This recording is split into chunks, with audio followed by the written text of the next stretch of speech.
pessoal. Vamos lá para mais uma aula de aplicações de microcontroladores. Mas essa aula especificamente é importante para a gente porque aqui a gente fecha o nosso curso de eletrônica digital ou de introdução aos sistemas digitais ou de introdução à eletrônica digital. Tá? Então, a gente vem caminhando aí num caminho desde aspectos bem básicos, né? A gente falou de sistemas de numeração, sistemas binários, sistemas hexadecimais, sistemas octais, sistemas decimais e as suas conversões. E depois a gente começou a falar a respeito de portas lógicas, né? De álgebra booleana. Então, quer dizer, a gente fez um curso, claro, introdutório, porque esse conteúdo ele não se esgota agora, né? Esse conteúdo é um conteúdo muito extenso. A nossa proposta aqui é que a gente faça um curso introdutório, tá? Mas a gente fez um curso, de certa forma, razoavelmente sólido em relação aos nossos conteúdos, né? Então, quer dizer, ali a gente começou a falar acerca de portas lógicas, de álgebra booleana, das operações a nível de máquina, assim, digamos, né? Assim nós dissemos ao longo do curso que os computadores digitais realizam, tá?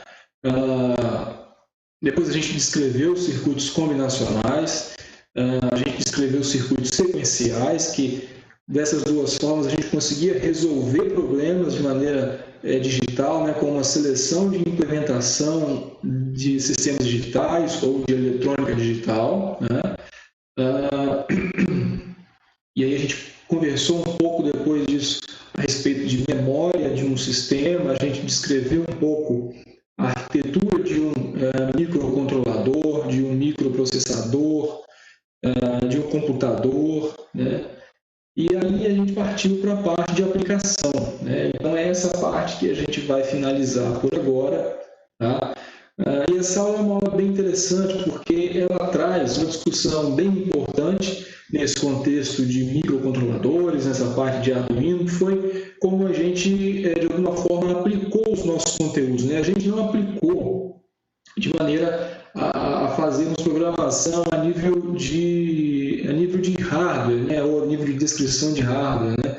A gente fez uma programação de alto nível, né? Então, foi uma forma como a gente escolheu de levar a aplicação para esse curso, tá? E ela vai entrar, inclusive, na discussão de hoje, do porquê dessa discussão, desse tipo de aplicação, né? E se esse tipo de aplicação é totalmente suficiente para o entendimento de eletrônica digital, ou a qual nível se propõe esse entendimento, tá?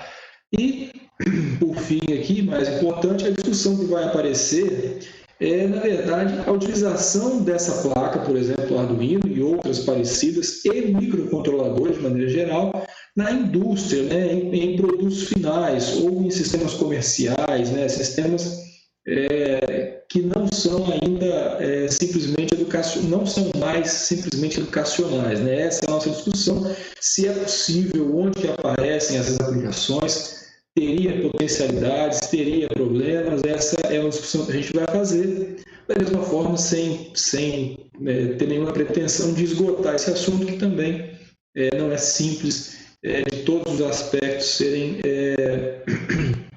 pontuados, certo? Bom, e aí, por fim, no final da aula, ainda depois dessa parte, eu vou comentar de alguns trabalhos que eu já desenvolvi com Arduino, seja na maioria deles da parte de orientação, né? Essas orientações elas envolvem trabalhos de iniciação científica, envolvem trabalhos de conclusão de curso, envolvem trabalhos para alguns congressos, né? Que a maioria desses trabalhos são aplicações que a gente precisava de um sistema embarcado, de um sistema microcontrolado, e a gente utilizou a plataforma Arduino, né? E o seu microcontrolador. Bom, então, vamos lá. O que eu quero começar pontuando é que a gente observa aí, nesse primeiro slide, uma evolução bem visível da primeira placa do Arduino, que foi lançada lá em 2005, até as placas atuais, né? A gente está falando ali inicialmente do Arduino Uno, tá? Mas a gente observa ali que já houve uma mudança ali bastante grande, né? Então, quer dizer, você vê a própria porta de comunicação, a porta padrão serial, a porta USB, ela foi adicionada, né? Então, o pinheader, né? Em alguns modelos a gente já tem um microprocessador ARM Cortex de processamento melhor e tal, mais novo. Então, observa que houve uma difusão muito grande da utilização do Arduino, né? E essa difusão veio ali desde 2005, o Arduino é fabricado na Itália, tá? E essa difusão veio desde 2005 por uma série de razões, né? O próprio projeto, a própria proposta de ser totalmente open source e que a gente tem uma quantidade muito grande de bibliotecas e de forma que a gente conseguiu encontrar uma placa de fácil utilização, né, de programação de altíssimo nível, uma programação baseada ali em C, muitas vezes, né? Uma programação de altíssimo nível. Então, ela tomou logo a academia, né? A instrução em termos de eletrônica, programação, sistemas embarcados, já foi um nicho aí que foi muito tomado por essa placa de desenvolvimento, né? Então, ela vem crescendo até hoje, né? Agora, a gente tem que pontuar algumas questões aqui que eu vou falando ao longo dessa apresentação. Alguns pontos aí que a gente tem que levar em conta na hora da gente discutir acerca dessa placa de desenvolvimento. Mesmo na academia, ela foi extremamente difundida desde o propósito da gente ensinar ali a algumas crianças e adolescentes a parte básica ali de programação, a parte de aplicação, algum tipo de automação simples, né? E ela está presente aí hoje até em pesquisas de doutorado. E, inclusive, ela está presente em dispositivos comerciais, né? Bom, então, algumas pontuações acerca de todo esse processo. Mesmo na academia, quando se fala em sistemas embarcados, em ensino de microcontroladores, é preciso que a gente tome algum cuidado. É claro que o nosso curso aqui, ela cumpriu o papel, o curso introdutório, a parte inicial de aplicação. Agora, quando a gente programa isso em programação de alto nível, muitas vezes esse sistema mascara as programações de baixo nível, a programação de fato do microcontrolador, as bibliotecas do microcontrolador. E a gente utiliza muito a interface, né, a placa de desenvolvimento do Arduino. Então, as coisas elas ficam muito em alto nível, né? Então, questões como depuração, temporização, a parte de debug por hardware. Então, quer dizer, eu vou comentar hoje de uma função chamada Watchdog, que a gente vai direto na biblioteca do AVR. É uma função que eu tinha comentado ao longo do curso, que eu fiquei de apresentar de maneira rápida. Então, quer dizer, é preciso que algum cuidado seja tomado, porque, de alguma forma, a gente pode simplificar muito as coisas quando a gente está querendo aprender a parte de arquitetura, né, de hardware, e a integração com o software, a parte firmware dos microcontroladores, quando a gente fica muito no alto nível. Agora, para uma proposta introdutória, naturalmente ela supre aí todas as necessidades. Tá? Questões industriais, eu vou comentar daqui um pouco mais. Bom, então vamos andando um pouco aqui para frente. Então, essa evolução, né, do Arduino, né, da própria difusão ali, o estabelecimento em vários segmentos da parte eletrônica, fez com que o Arduino se desenvolvesse em várias áreas, né? Então, quer dizer, hoje fala-se muito em internet das coisas, né? IoT, eu vou comentar um pouco sobre isso. E aí, a própria empresa desenvolveu uma série de soluções com a proposta de conectividade, né? Que está totalmente ligada à internet das coisas. E nessa ideia de espaços maker, né, ou a própria difusão da construção, da fabricação, né, dos protótipos, o Arduino lançou essa linha MKR, né, essa linha maker aí, que está muito ligada à conectividade. Então, você observa ali um maker GSM para fazer conexões de celular. Você tem ali, por exemplo, um maker CAN para fazer conexões com barramento CAN, um maker Wi-Fi, né? Então, é uma série de dispositivos aí ligados à parte de conectividade. Tá? Além desses Arduinos próprios para conectividade, existem os shields. Então, eu também vou comentar sobre os shields, que são alternativas que podem ser utilizadas, por exemplo, em Arduino Uno ou Arduino Mega, que servem também para uma série de tarefas como conexão, acionamento de motores e etc. Tá? E aqui tem uma figura aqui no slide dos Arduinos Nano, né, que observa que eles também, de alguma forma, caminharam com uma linha, né, para a diminuição do tamanho, né, quer dizer, para alguma aplicação ali muito específica, por exemplo, em que você já precisa embarcar algum sistema e tem ali, de repente, uma restrição de tamanho, né, de área. Tá? Essa questão de restringir a área e embarcar no sistema, quer dizer, colocar isso de fato no produto, ela tem algumas consequências, né? tem algumas situações que eu vou pontuar daqui a pouco. Tá? E aí, uma placa aqui interessante, né? Essa placa é a Arduino Maker Vidor 4000.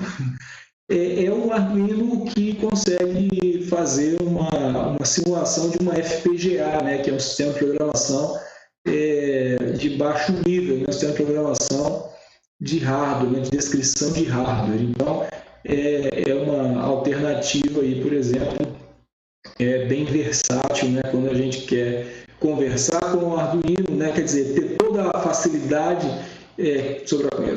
que a gente já observou no Arduino, né? A parte de tratamento de sensores, né? Entrada de dados, conversor AD integrado, a facilidade de transmissão e tal, com a programação por descrição, a descrição por linguagem de hardware, né? Um HDL. Bom, e aí, nesse contexto de internet das coisas, né, a gente também observa ali que existem várias aplicações da própria IDE do Arduino, aquela interface de programação, que são online, né? Então, no próprio site do Arduino hoje você consegue, eu cheguei a mostrar numa vez, você consegue fazer uma programação sem que você, por exemplo, precise de ter baixado aquela IDE, né? Então, quer dizer, tem uma série de aplicações, né? E a gente observou ali a questão da conectividade, claro, caminhando a passos largos nessa ideia do Arduino, né? Bom, então, levando-se em conta essa questão de conectividade e falando de internet das coisas, deixa eu abrir um parêntese aqui muito rápido para eu comentar a respeito de IoT, internet das coisas, né? Ou Internet of Things, que está totalmente ligada à nossa realidade, digamos, industrial atual, à nossa realidade pessoal, né? À nossa realidade cotidiana, tá?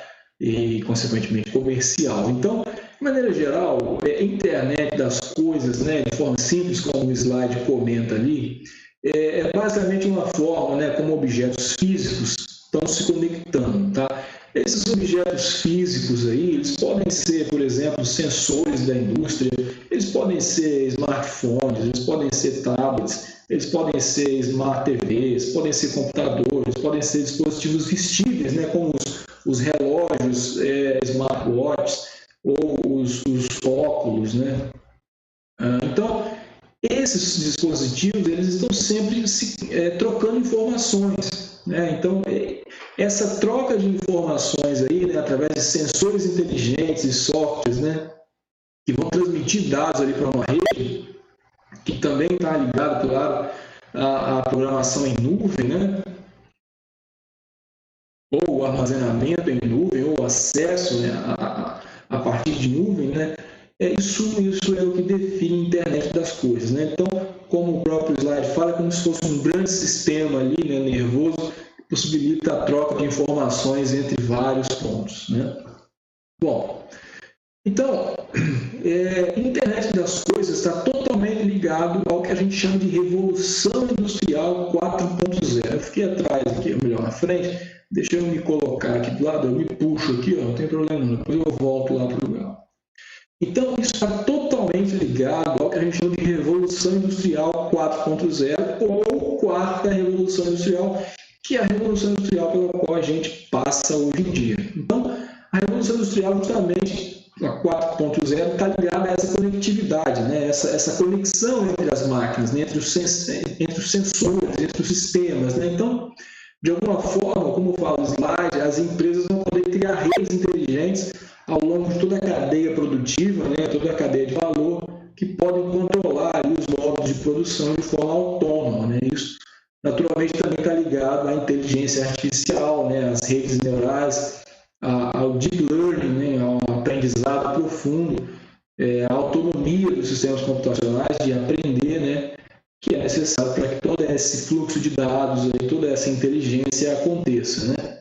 E isso está ligado, claro, ao que a gente chama de internet das coisas, que a gente chama de Big Data. Né?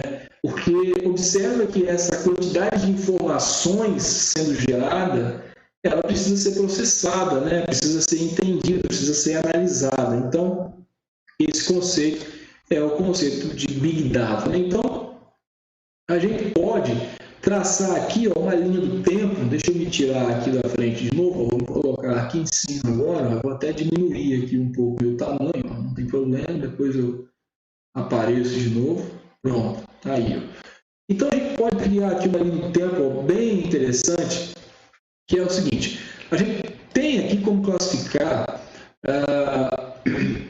4 revoluções industriais que a nossa história recente passou, né, por elas. Então, a primeira, né, ela é datada lá em torno de 1780, né, 1784, como tem o marco ali da linha do tempo, a gente chama de Revolução Industrial 1.0, né, ou Primeira Revolução Industrial. Então, nessa época que aconteceu diferente, né, a tecnologia desenvolvida e agregada foi basicamente a máquina a vapor. Né, e aí houve a possibilidade de uma mecanização, e ali a principal máquina que apareceu ali foi o tear. Né, então ali foi se considerou a primeira Revolução Industrial. E aí, em torno de 100 anos depois, né, veio ali a segunda Revolução Industrial, ou a Indústria 2.0, né, em que a eletricidade estava se desenvolvendo e, da mesma forma, a combustão. Então, ali conseguiu-se fazer uma produção em escala, né, uma linha de montagem que foi possível de ser implementada. E aí, a última Revolução Industrial que a minha geração tem em mente é a que começou em torno da década de 70, né, de 1970, ali no final da década de 60, que é o que é chamado de Revolução Industrial 3.0, Terceira Revolução Industrial, ou Indústria 3.0, né?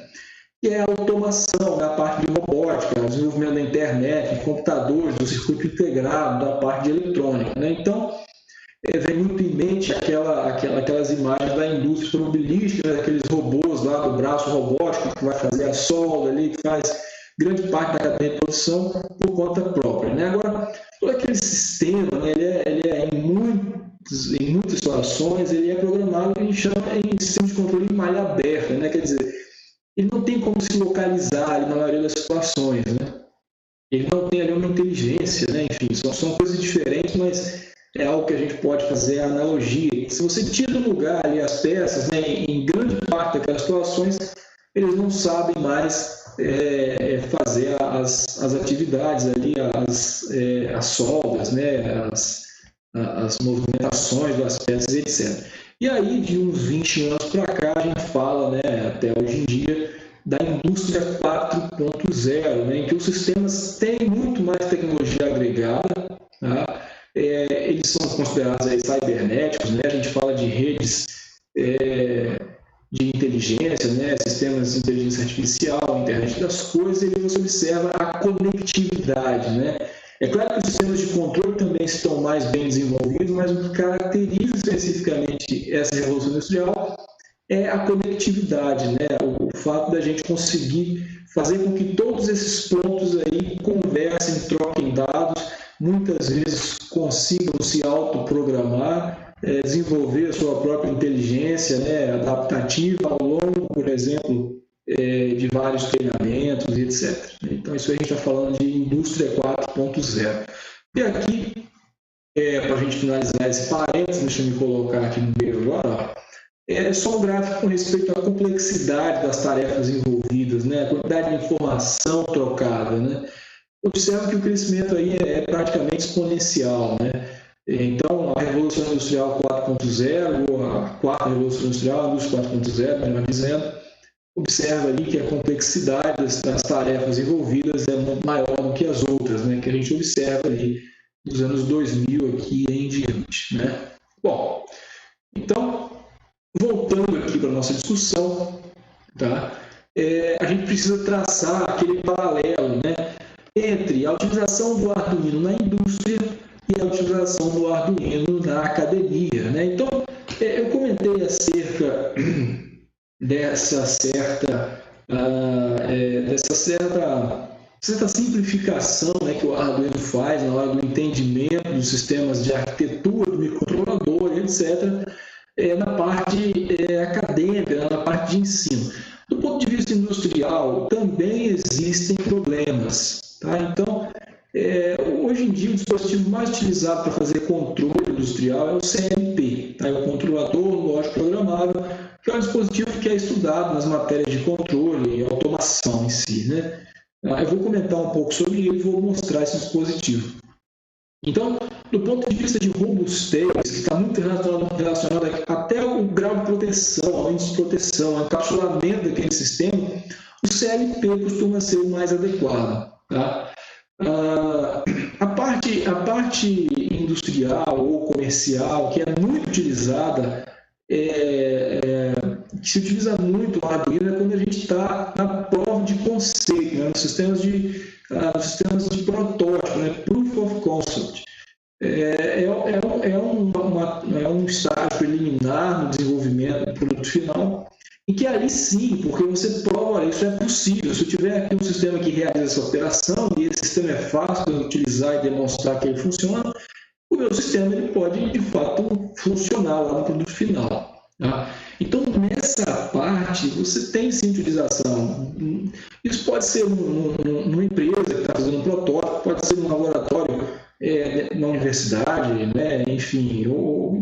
Então, nessa etapa, é muito comum ser utilizado sistemas como o Arduino.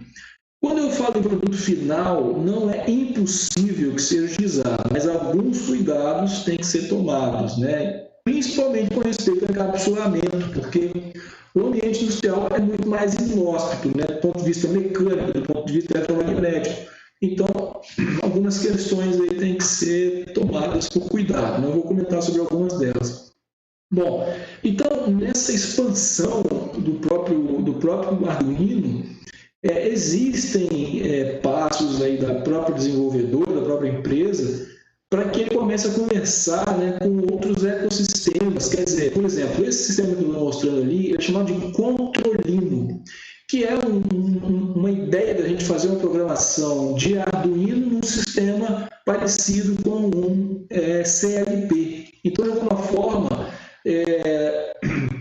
foi feito ali um bom encapsulamento, tá? Você tem ali as entradas, você tem ali as saídas, observa os bordes ali em verde, e aí você consegue dar mais robustez ao sistema, né? Porque você acaba tendo um microcontrolador ali embaixo, que de fato ele é um microcontrolador razoável de ser utilizado, e aí você conseguiu encapsular de forma que você tenha, por exemplo, um índice de proteção melhor, né? Então, quer dizer, a própria umidade que poderia verificar o seu sistema embarcado vai estar mais protegido, né? A parte de choque mecânico, a parte de ruído, né?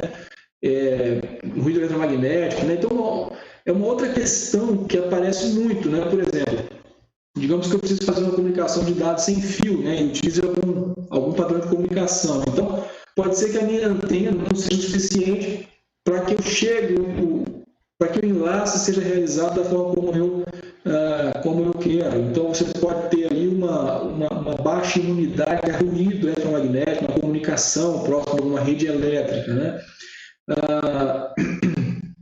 Então, quer dizer, são questões que devem ser levadas em conta, né?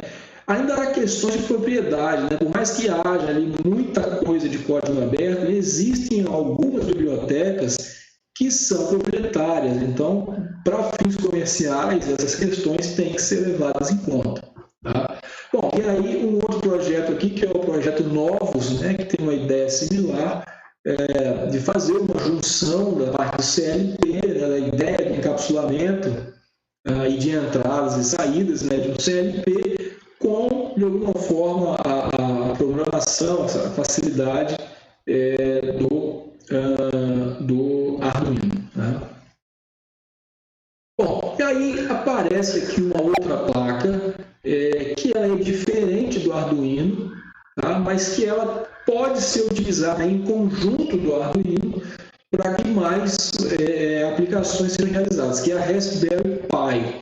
Então, a Raspberry, na realidade, ela é um computador de uma placa só. Tá? Então, é um single board computer, né? É um computador de uma placa só. Então, não é mais um microcontrolador. Tá? É uma placa de desenvolvimento, mas que tem ali um computador, ou seja, tem entrada de áudio, de vídeo, tem entrada USB, tem entrada de rede, tem um sistema operacional. Tá?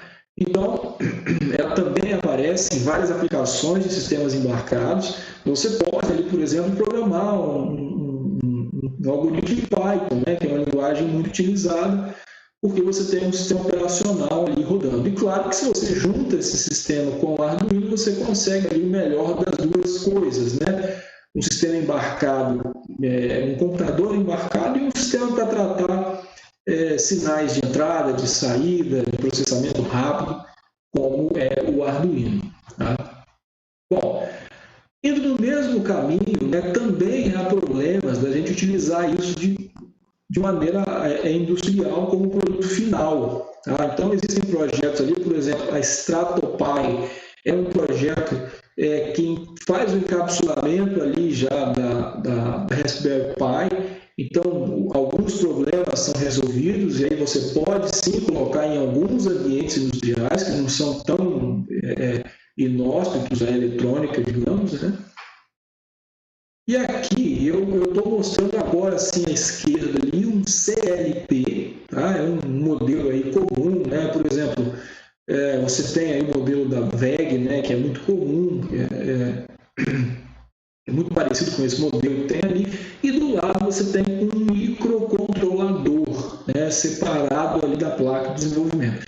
Então, o CLP ele é estudado no curso de automação, mas de forma geral o que você tem ali são entradas, saídas, tá?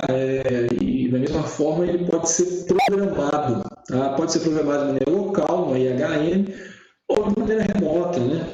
E aí a programação mais comum que se utiliza no CLP, que é o dispositivo mais utilizado na indústria, é o ladder, né, que é uma linguagem vem de escada, né, porque é uma linguagem não é baseada em linha de comando, é uma linguagem baseada em simbologias, né, é muito parecida com um diagrama elétrico, é uma linguagem simples de ser programada, então é muito fácil de aprender a programar em ladder. E já o microcontrolador, ele requer uma programação um pouco mais específica, né? Por mais que seja de alto nível, dependendo da placa de desenvolvimento, é preciso de um conhecimento um pouco mais profundo acerca de programação, acerca de arquitetura de hardware e etc. Né? Bom, então quer dizer, esses dois casos estão na indústria, tá? O microcontrolador ele está na indústria sim, só que em ambientes mais favoráveis e muitas das vezes, né, quase sempre, com um bom encapsulamento, tá? Para resolver problemas específicos e, de certa forma, complexos, tá?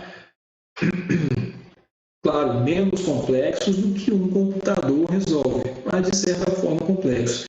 O CLP também está na indústria, está em ambientes um pouco menos favoráveis, né? E em ambientes em que você tem ali uma programação simples, né? Que você requer uma programação simples e uma mudança de programação, por exemplo, com alguma periodicidade. Tá? Bom, então a gente tem uma tabela aqui simples para falar da comparação entre essas duas coisas, tá? Agora, além da indústria, né, os microcontroladores, como eu já comentei, eles estão em vários locais, né? Desde as nossas residências, né, quando você tem uma máquina de lavar, tem um microcontrolador. Quando você tem uma fritadeira elétrica, tem um controlador ali para passar os estágios, controlar a potência, né, destravar uma chave, um micro-ondas, né? Até, enfim, sistemas mais complexos, como eletrônicos vestíveis, smartwatches, etc., né? Em que você tem processadores mais potentes em conjunto.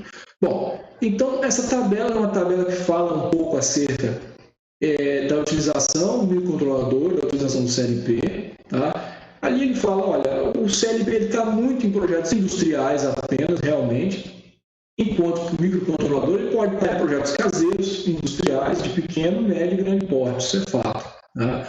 A configuração do CLP tende a ser mais fácil do que a configuração de um microcontrolador, porque você precisa ali saber um pouco de hardware, né, de software. O custo do CLP geralmente é mais alto do que o custo do microcontrolador ali sozinho. Tá? Em relação à aprendizagem, é mais fácil você aprender a lidar com o CLP do que com o microcontrolador. Né? Você tem que entender um pouco de sistemas digitais, programação, eletrônica, né? Para programar o microcontrolador. Já o CLP, enfim, comandos elétricos básicos ali e lógica booleana resolve a maioria dos problemas. Né? E ele tem uma linha acerca de empregabilidade, mas isso depende muito da localização, depende muito do contexto, né? Mas de maneira geral, como há mais CLPs no contexto industrial, você tem uma empregabilidade maior. Né? Agora, se você tem ali uma ilha de silício, né, digamos, quer dizer, um local de muito desenvolvimento, né, de muitas startups, então você tem também uma boa empregabilidade para a programação de sistemas microcontrolados. Né? Por exemplo, quando você está em Campinas, você está em Santa Rita do Sapucaí, então quer dizer, são locais no Brasil em que você tem sim uma empregabilidade bem interessante. Né? E claro, em países de desenvolvimento de sistemas, essa empregabilidade também aumenta. Bom, então agora eu vou começar a falar a respeito de algumas placas extensoras, né, digamos, dos Arduino, que são os shields, né, as placas shields. Tá? Todas elas vocês encontram lá na página oficial do Arduino, tá? E cada uma desempenha uma função interessante que depende da aplicação que você vai realizar. Então, por exemplo, essa que eu estou mostrando aí é uma Ethernet Shield. Né? O que ela faz? Ela faz a conexão através de rede Ethernet. Observa que tem ali um conector de rede. Tá? Essa placa ela é colocada no Arduino, né? Ligada através desses pinheaders aí. Depois eu vou mostrar um exemplo. Então, você, por exemplo, você queira mandar um dado, né? Ou fazer uma rede, fazer um sistema de cliente-servidor, né? Através de um dado de um sensor, né? Enfim, então você pode, ou um dado para acionar um atuador, etc. Né? Então você pode usar um shield como esse. Né? Esse shield é um shield de conexão também, então são placas que são utilizadas junto com o Arduino. Tá? Esse shield de conexão é o shield Wi-Fi, então quer dizer, você pode ali fazer a conexão sem fio, né? Ligada a uma rede Wi-Fi. Você pode estabelecer uma rede para troca de dados, né? Conexão para a internet sem fio, né? Esse shield ele parece com a Vidor 4000, mas ele não é. Esse shield é um shield GSM 3G, tá? Então é um shield que você consegue fazer comunicação, observe a comunicação sempre presente, né? Você consegue fazer comunicação através, por exemplo, de uma rede de telefonia móvel. Né? Então, você pode, por exemplo, fazer uma aplicação de domótica, né? Automação residencial, e você, de algum lugar do trabalho, né? Manda, por exemplo, um ar-condicionado ficar ligado na sua casa, ou uma janela abrir, uma janela fechar, abrir um portão, né? Algo parecido. Né? Você não fica preso a uma rede específica Wi-Fi. Né? Esse shield é um shield bem interessante, que é um shield de toque, né? Isso é um de toque na tela, isso é um shield touchscreen. Então, você pode fazer projetos aí bem interativos, bem interessantes, colocar botões ali naquela tela, né, e brincar com os toques ali do que você pode fazer, né? Esse outro shield é um shield bem importante, né? Eu vou mostrar a aplicação desse shield num projeto daqui a pouco. É um motor drive, é um shield para acionamento de motor de corrente contínua. Então, você pode acionar motores de corrente contínua de torque, né? Ou até mesmo motores de passo. Então, isso é muito comum quando você quer acionar ali, por exemplo, abrir e fechar alguma coisa, ou um braço robótico, né, ou coisas parecidas, né? É um shield bem interessante. Você quer movimentar, né, os atuadores, né? Esse shield é uma proto shield, né? É também interessante.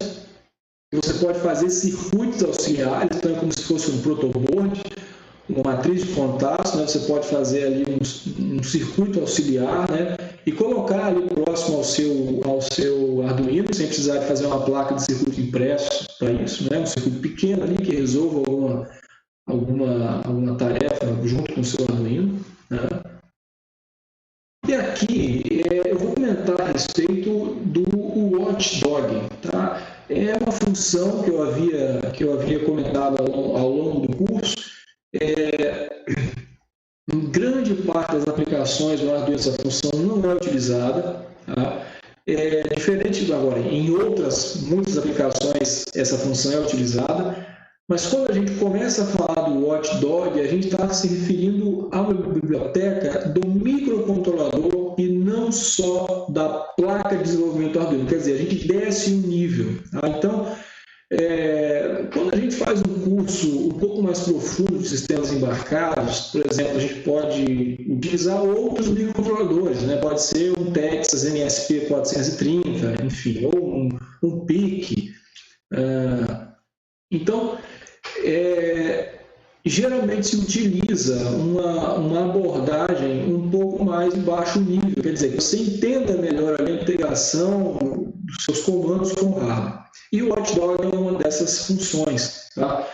Então, de maneira geral, o Watchdog ele vai basicamente garantir que o seu software ele vai voltar para uma condição conhecida, né, para um ponto ali conhecido, se algum erro ou alguma situação inesperada aconteceu. Então, quer dizer, isso aí é vital para um bom funcionamento do sistema, né? Isso pode ser aplicado a sensores, a periféricos do seu projeto, tá? Então, basicamente, o Watchdog é um timer, tá? Uma vez que você liga esse timer ele tem que ser rearmado periodicamente. Então, se esse timer ele não acontecer em um período específico, o que vai acontecer é que o seu microcontrolador vai ser resetado, né, ou reiniciado. Então, essa ilustração mostra essa ideia. Observa que você tem ali o computador, né, ou o microcontrolador ali, e o Watchdog Timer, né, que é um timer específico. Então, observa que esse computador ele vai toda hora mandar ali um sinal para o Watchdog se rearmar, e o Watchdog ele vai dar um sinal para o seu computador de reset, se essa situação, por exemplo, não acontecer. Tá? Basicamente é isso.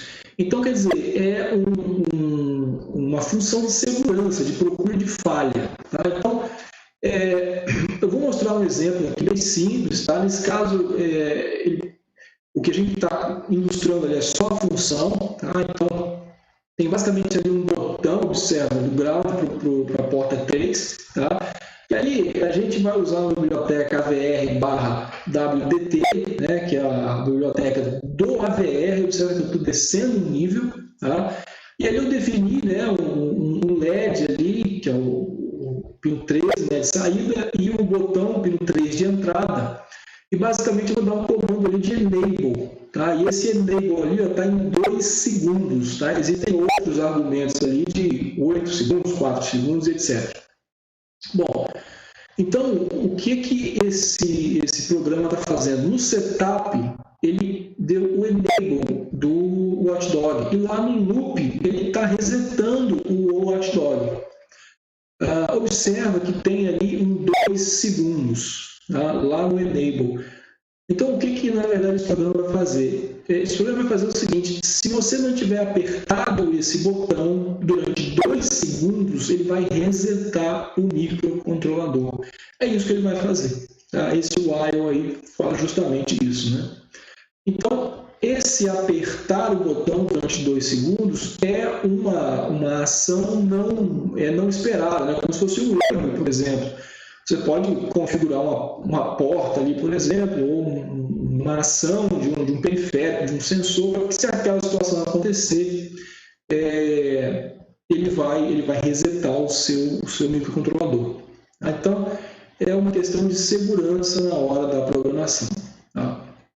Bom, então, eu vou comentar agora rapidamente sobre alguns dos projetos que a gente já desenvolveu no Instituto Federal do Espírito Santo, utilizando o Arduino. Tá? Então, um deles é esse projeto aí, é um projeto de uma mão robótica, né? O nome fala por si só. Esses aí são os autores. Basicamente, esse projeto ele foi desenvolvido de 2 formas de acionamento. Vocês estão observando aí à direita uma mão robótica, né? Essa mão ela foi uma mão impressa, tá? em uma impressora 3D. Ela foi impressa a partir de um projeto open source chamado eMove, do projeto ali mecânico. Tá? E basicamente o que você tem ali são 2 acionamentos dessa mão robótica. Né? Um acionamento mecânico, né? Que segue esse fluxograma ali, são colocados sensores resistivos ali, são sensores flex, eles foram colocados numa luva, né? Deixa eu chegar um pouco mais para o lado aqui, diminuir um pouco o meu tamanho aqui, ó. Mas não vai atrapalhar. Aqui, melhor, deixa eu vir para o lado de cá. Pronto, aí, problema não. Então, basicamente o que foi feito, a mão humana, né, ela mexe ali, uma luva, né, que tem sensores flex, passa por um condicionador aí, que é uma ponte de Wheatstone, né? Faltou uma letra ali, mas tudo bem, na ponte de Wheatstone. E aí isso vai para o Arduino. O Arduino pega essa deformação do sensor, né, transforma isso em uma grandeza elétrica e aí aciona lá os servomotores que vão fazer com que os dedos ali se movimentem. Né? Eu observo que tem ali uma apreensão bem razoável, né, na hora de pegar ali uma garrafa PET. Né? Bom, aí uma outra aplicação, né, com o mesmo projeto, só que dessa vez o acionamento é através de visão computacional. Então, foi utilizado ali um dispositivo que faz uma nuvem de pontos, né? Você tem ali basicamente uma câmera e um sistema infravermelho, como se fosse uma câmera, uma câmera RGBD, né? O D de profundidade, já vem com bibliotecas ali para segmentação da mão, e ali, à medida que a pessoa vai fazendo o movimento, a mão robótica ali do lado vai tentando imitar esse movimento. Né? O dispositivo que foi utilizado ali foi um dispositivo chamado Leap Motion. Tá? E aqui é um outro projeto. Tá? Esse projeto foi um projeto de final de curso que foi apresentado em um congresso. Então, esse projeto ele tem o nome de Instrumentação e Controle de um Sistema Automático para Injeção de Fertilizante com o dispositivo Venturi em irrigação localizada. Né? Então, esses aí são os autores. Basicamente, esse projeto ele foi concebido para se fazer controle de injeção de um certo fertilizante em uma linha em uma linha de irrigação. Então, essa estrutura número 1 é chamada de injetor Venturi, né? Essa configuração inteira é a configuração bypass, e ali no ponto 2 você tem a linha principal, né? Ali você tem uma válvula. Então, a injeção ali no ponto 1, que é a injeção vertical, de baixo para cima, contra a gravidade, ela depende da diferença de pressão entre esses 2 manômetros mostrados aí. E essa diferença de pressão ela é controlada através da posição dessa válvula. Então, o objetivo era controlar a posição dessa válvula e, consequentemente, controlar a injeção lá do ponto 1. Tá? Então, foi feito aqui um sistema de controle, tá? Deixa eu diminuir o tamanho aqui, ó. Um sistema de controle para aquela vazão da injeção, né? Então, você tinha ali um set point, isso ia para um controlador, justamente ele estava programado dentro do Arduino, um controlador linear simples, e isso vai para um atuador, né, que no caso ali é a válvula, e vai para o processo. O sistema está, de maneira genérica ali, ainda pressupondo um sistema de malha aberta, mas no nosso sistema projetado havia sensores de vazão, sensores de pressão, de forma que o sistema era concebido em malha fechada, né? Então, basicamente o que foi feito foi a instrumentação da válvula, né? Então optou-se por adaptar ali uma válvula manual, né? Com um motor de corrente contínua, observa, então foi feito um acoplamento para diminuição do custo, né? Um projeto mecânico, e o controle da posição da válvula veio do controle de voltas do motor de corrente contínua, que foi feito através do Arduino, né? Então está aí o sistema ilustrado. A gente desenvolveu uma bancada para isso, né? Então observa aí a parte real do sistema, deixa eu me colocar aqui para cá, a parte real do sistema, né? Então foi feito ali o reservatório de fertilizante, o reservatório da linha principal, o reservatório da água, e aí a sucção ali, né, no ponto SU, de baixo para cima, era controlada através da posição daquela válvula VG, tá? E o controlador está ali naquela caixa que a gente utilizava um Arduino. Tá? Então foi um projeto bem interessante, que a gente conseguiu fazer controle de vazão. O controle de vazão, nesse caso, leva a um controle... O controle de vazão, nesse caso, leva a um controle de concentração, né, que está relacionado ali com o fluido final. Então, tem várias aplicações ali bem importantes, né? Bom, um outro projeto que a gente desenvolveu foi um projeto para automação do sistema de solda. Tá? Então, esse trabalho também foi um trabalho de conclusão de curso, também foi apresentado em um congresso. Aí estão os autores do trabalho. E, basicamente, nesse projeto, a gente utilizou bastante o Motor Shield, né, que é esse que vocês estão vendo aí à direita, ligado ao Arduino. Tá? Porque a gente tinha que movimentar muitos motores, né? O projeto anterior também utilizou um dispositivo desse, né? Por conta do motor de corrente contínua, ele estava ligado à válvula. Então, nesse caso aí foi aquele exemplo que eu comentei que eu iria mostrar. A gente tem ali, a gente tem ali os motor shields ligados ao Arduino, o motor shield de cima e o Arduino embaixo, as conexões ali dos motores, a programação é feita embaixo. Esse projeto ele tem uma característica bem interessante, porque foi desenvolvido nele uma IHM, né, uma interface, que a gente queria fazer algo parecido com um sistema supervisório. Tá? E esse sistema supervisório tem essa cara aí, vocês estão vendo, e foi desenvolvido num software chamado Processing. O Processing é um software que trabalha junto com o Arduino para interfaces. Então ele consegue pegar lá um dado do Arduino e colocar numa tela. Assim como pegar um dado da tela e jogar para o Arduino. Observem aí, ó, tem ali modos, né, automático, manual, sistema de calibração, a velocidade na vertical, a velocidade na horizontal, e os modos, olha, os modos de solda, eletrodo, MIG, MAG e TIG. Tá? Então, esse foi um projeto bem interessante, tá? Deixa eu mostrar aqui o protótipo. A ideia era que, por exemplo, numa solda eletrodo, o eletrodo vai sendo consumido à medida que ele vai, à medida que a solda vai acontecendo. Então a ideia é que tem que montar uma estrutura, que a estrutura fosse se movimentando em várias direções e a solda podia ser feita de forma automática, né? Quer dizer, ele podia ir descendo uma haste, por exemplo, à medida que o eletrodo fosse consumido, né? Então essa estrutura aí foi concebida, né, no lado esquerdo, tá? E o eletrodo ali está nesse mandril. À medida que vai sendo a solda realizada, você tem ali a movimentação dessa estrutura. Tá?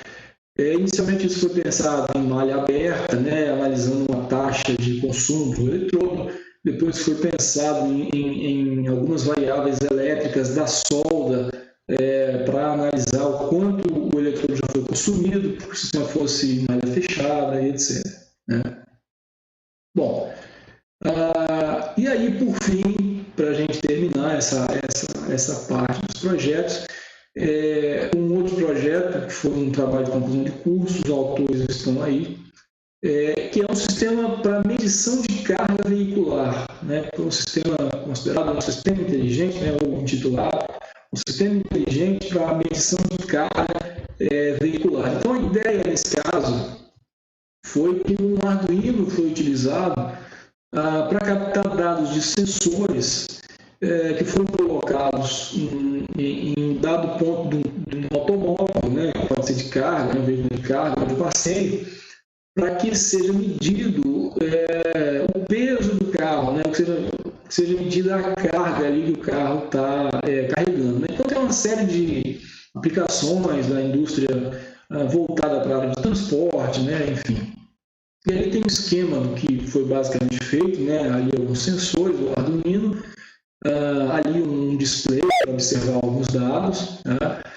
Esse é um esquema da montagem, né? Um projeto ali da montagem, né? São 2 sensores, ali um ponto de processamento, ali, né? Análise de uma unidade computacional. E aqui é só para exemplificar uma ideia de balança, né? Porque uma das propostas do trabalho era que as balanças convencionais pudessem ser eventualmente substituídas ou tivessem